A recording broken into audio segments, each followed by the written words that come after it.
Hi guys, hello everybody. Nice to see everybody here today.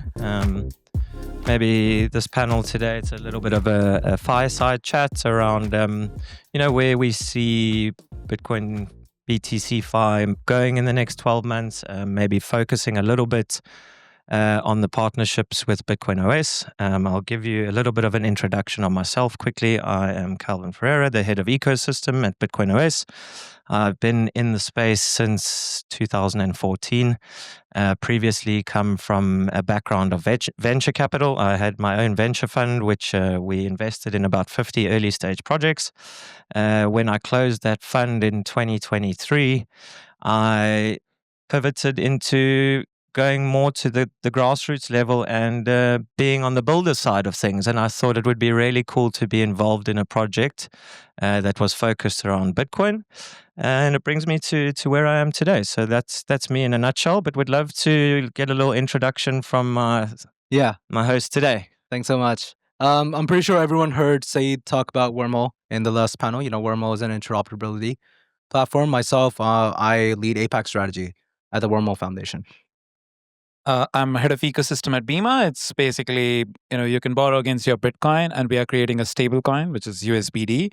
Kind of, I'm in space in 2018, not too long like you, but I come from a security background and then, worked with Polygon and Protocol Labs and here since the beginning. So, yeah.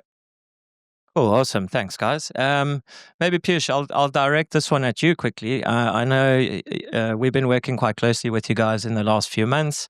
We've got a really cool partnership with Bima. So maybe if you want to tell the audience a little bit around, why you wanted to partner with Boss and what is this going to give to you guys? Liquidity. Simple short answer. But I think in general, when it comes to Boss, I guess they can bridge BDC in a fashion where, okay, it will not feel like that, okay, you have BDC on, let's say, Ethereum or maybe Solana or any other chain where you can use it as a collateral, let's say at Bima, and, then use our collateralized fashion stable, mint or borrow, kind of, you can say, USBD, and then you can generate or leverage it for yield. So I think in general with Boss, I guess it's pretty straightforward to work with. First of all, of course, and I think the infra which they are building for interoperability, it makes sense. And wherever they will go, we will jump with them to use it as a collateral to mint our stable. So straightforward. Awesome, yeah, thanks. Cool. Maybe Rash, with you, I know you're the vibes at Wormhole and you're the community growth guy. So I'll give you a little bit of insight around. We've been discussing in depth with Wormhole around a big integration and partnership where we can bring Bitcoin to Wormhole. So maybe let's touch on a little topic together. Maybe in terms of we see BTC Fi getting a lot of momentum lately. Why do we think that now is the time for Bitcoin DeFi? And what do we think has changed from past cycles to this cycle? For sure. And I think there are many different ways to answer that question. I interact with a lot of liquid funds, venture funds, whenever I come to these conferences. This conference was really different because almost no one in the venture space or the liquid space has made money. Like if you remove their Bitcoin holdings, everything is down under. Bitcoin, like liquid funds are at like 40% to 250% gains, and that's nothing compared to last cycles. Now, if you look back and you think, okay, liquid funds are actually just making money on Bitcoin, what's the next level to that? These liquid funds want to hold more Bitcoin, then they want to have yield on that Bitcoin. That's where I think the whole Bitcoin Fi narrative pieces in, where projects like Bima definitely come onto the stage where it gives them an efficient way to do that. Yeah, I mean, I think in general, what Boss is enabling the ZK verification directly on Bitcoin, it's crazy, which happened last year. So I think that's where I believe in general, like Rachit mentioned about the liquid funds, I believe most of them are curators in BTC-Fi space where they are leveraging and generating yield in terms of DeFi or non-DeFi and CeFi, whatever. I think it's going great and it's a great time. Bitcoin is all-time high. I think it's low still. It's going to be, I think it should be million this year, I believe, whatever it is. But in general, I think it's the right time because if you see every chain literally is trying to attract BTC liquidity. And yeah, we want to enable and leverage it via products like ours and BitcoinOS. Yeah, no, for sure. I think what's been interesting and what you just mentioned, it touches point on the most trusted assets is Bitcoin, right? And I think it is the most adopted.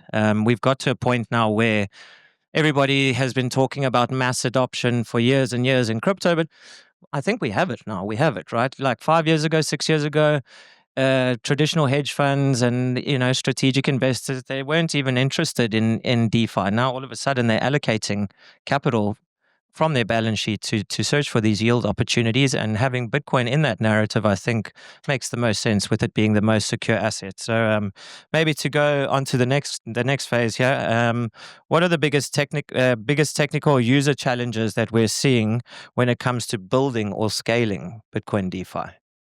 I think interoperability. That's where I guess wormhole guys can come into play.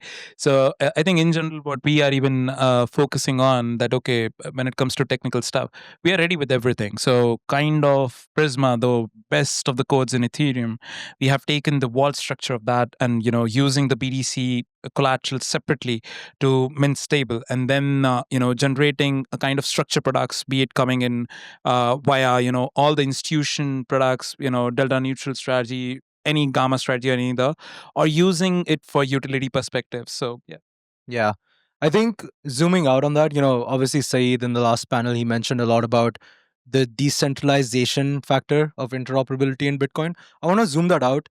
I spent a lot of time in Hong Kong last month, and one thing that I realized was there were a lot of people in Hong Kong that had Bitcoin, but they did not know how to get on chain and actually do stuff on chain with it. There was no education around it. These guys are actually happy with like 2 or 3% yield.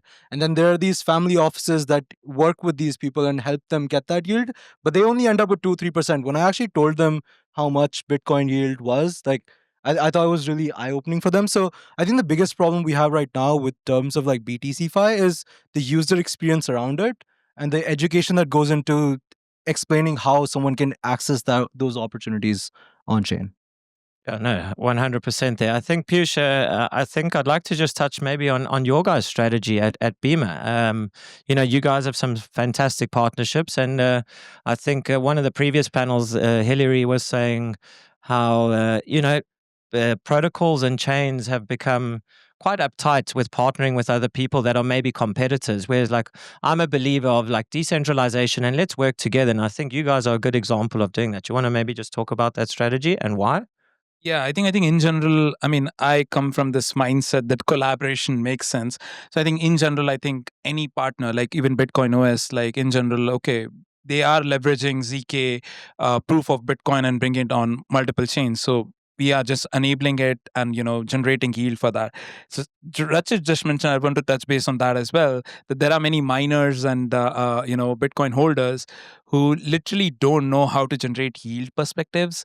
So like they can get like risk-free yields. They can get like couple of different strategy, like I mentioned before, using a stable which is getting by a Bitcoin for securing different networks. Like we can even work with symbiotic, let's say shared security in manner where all the networks can be used, using USBD can be secured. So let's say, restaking of USBD and then using USBD as a collateral for, securing many networks, be it Omni network or be it any other, networks in the space built in on Symbiotic or any other restake platform.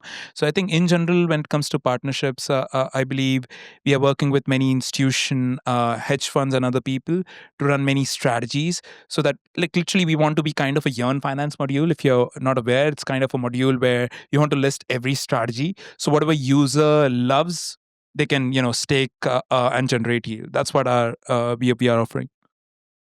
Awesome. Thanks for that. I know we got 5 minutes left here, guys. So maybe just some closing comments from the three of us, or maybe you two to start. Where do we see Bitcoin DeFi going in the next 12, 24, 36 months? And maybe just to touch, if we want to talk about the risks, we could talk about maybe like where do we see some risks with these restaking protocols? And do we think there is an actual need for wrap BTC? Do we think we can get to a point where we can just have native Bitcoin facilitating DeFi strategies? Would love you to know your thoughts on those. Yeah, maybe I can start. So I think in general, when it comes to like like how Boss is enabling its ultimately native BTC. So we can utilize that kind of BTC. And I think RAB BTC can be eliminated. There are many risk factors involved there, of course.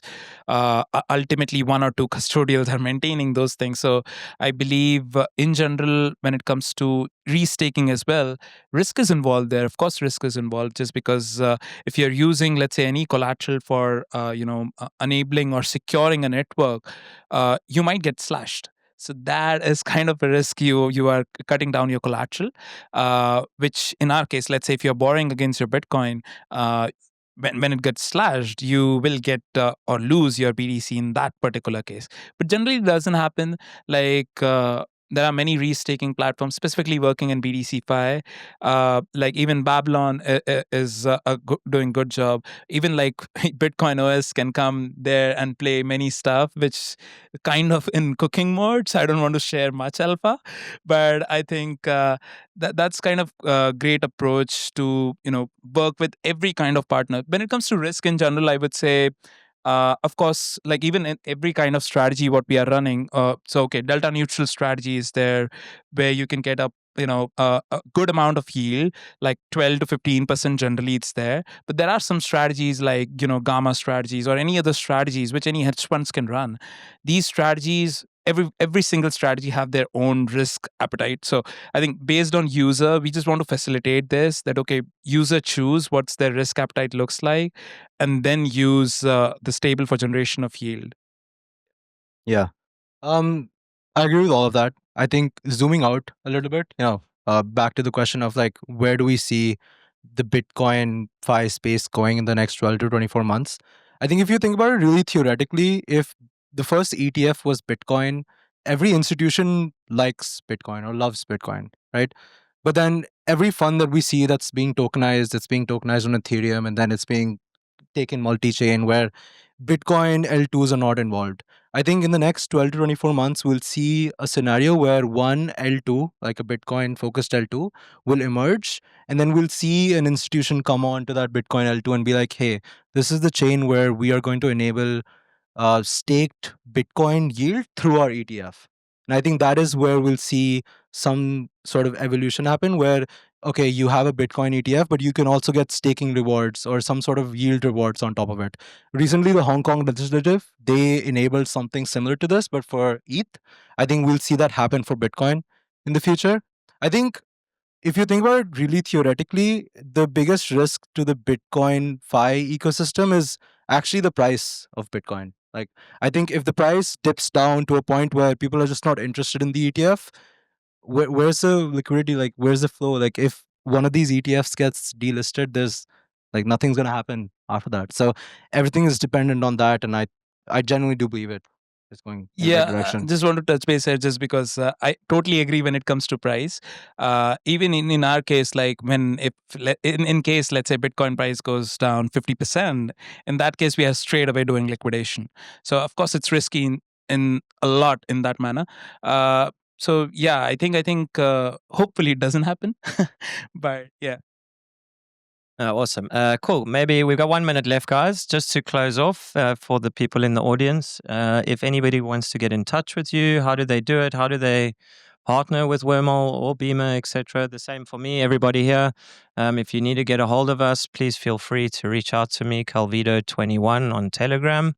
BitcoinOS is very open to partnering with any chain and any protocol across the board. So we'd love to have a discussion and see what you guys are doing. Very, very collaborative, the BitcoinOS team. The Beamer team as well. I've known both of these guys for a very long time. Wormhole helps projects go multi-chain. If you are on one chain and you'd like to explore expanding, I'm always around. Yeah, I think if you want to collaborate with Bima, if you're chain or if you're a different DeFi protocol, PubDex, whatever, you can either reach out to our Twitter or Discord. Our Twitter is Bima BTC. You can reach out to me at Bima BTC, or my TG is same as well. So yeah, we would love to work with you. Awesome, guys. It's been a pleasure sharing the stage with you guys. I know we've been on spaces and on calls all together online many times, so it's nice to be live today. And yeah, all the best. Thank you. Enjoy the conference. Thanks for having. All right.